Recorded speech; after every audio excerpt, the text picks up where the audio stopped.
This is the fight of our lives. The fight to build an America where dreams are possible, an America that works for everyone.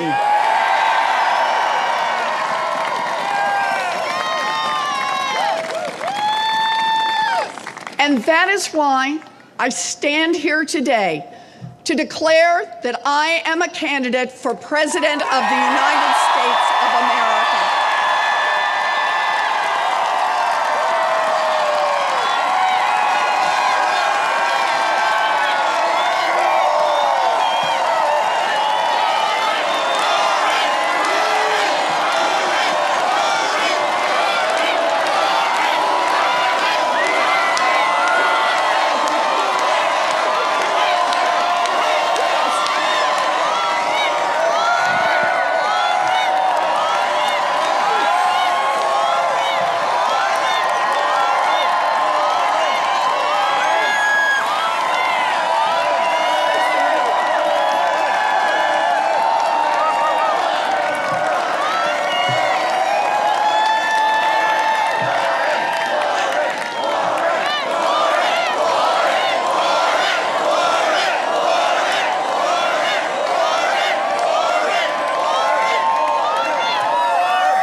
Now, the truth is, I've been in this fight for a long time.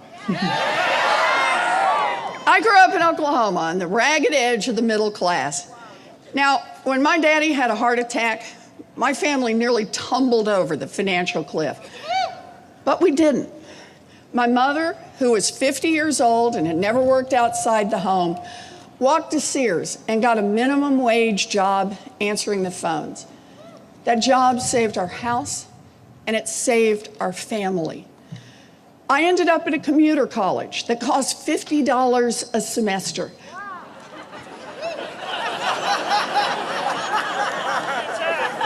But think about it.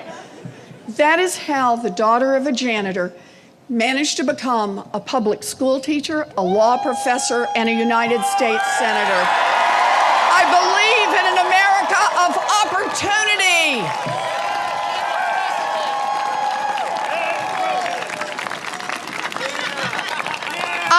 I've spent most of my life studying what happened to families like mine, families caught in the squeeze, families that go broke. And what I found was that year after year, the path to economic security had gotten tougher and rockier for working families, and even tougher and even rockier for people of color. I also found this wasn't an accident. It wasn't inevitable, no. Over the years, America's middle class has been deliberately hollowed out, and families of color have been systematically discriminated against and denied their chance to build some security. Now, it started very quietly. The richest and most powerful people in America, they were rich. I mean, really rich.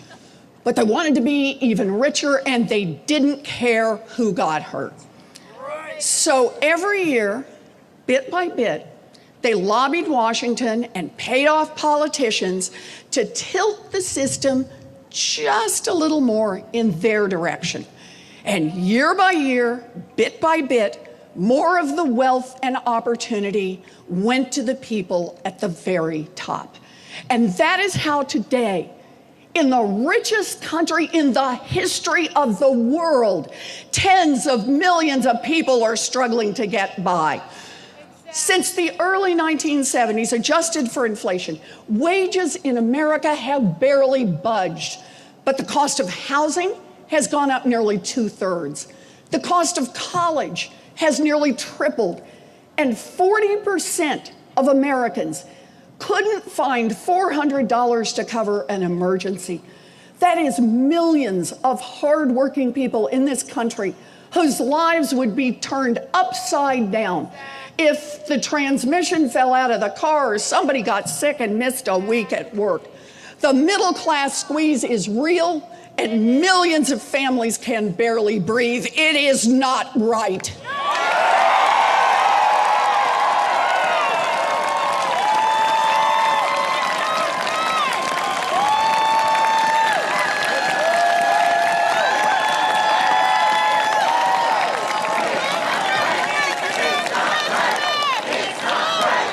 It's not right.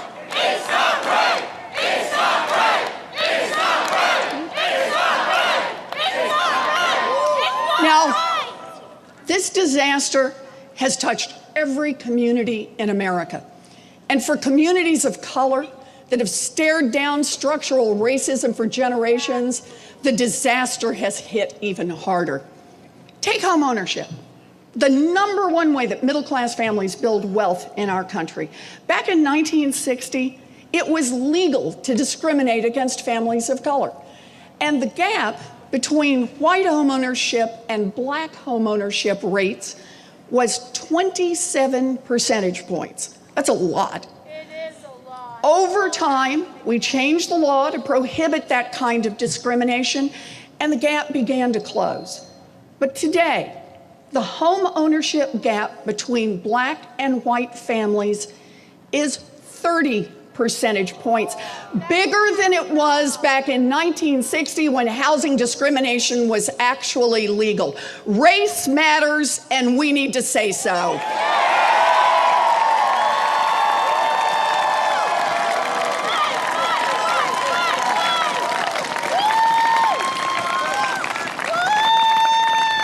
We can't be blind to the fact that the rules in our country have been rigged against other people for a long time. Women, LGBTQ Americans, Latinos, Native Americans, immigrants, people with disabilities, and we need to call it out.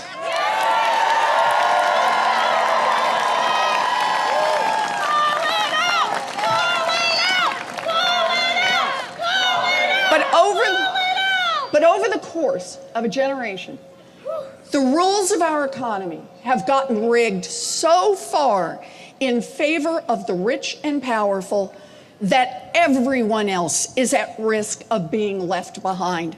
Listen to this. In the 1940s, 90% of all kids were destined to do better than their parents. By the 1980s, the odds had slipped to 50-50. And now, we could be the first generation in American history where more kids do worse than their parents. And meanwhile, the rich and powerful seem to break the rules and pay no price. No matter what they do, they grow richer and more powerful. Bailouts for bankers that cheat, tax cuts for companies that scam, subsidies for corporations that pollute. That's what a rigged system looks like. Too little accountability for the rich, too little opportunity for everyone else.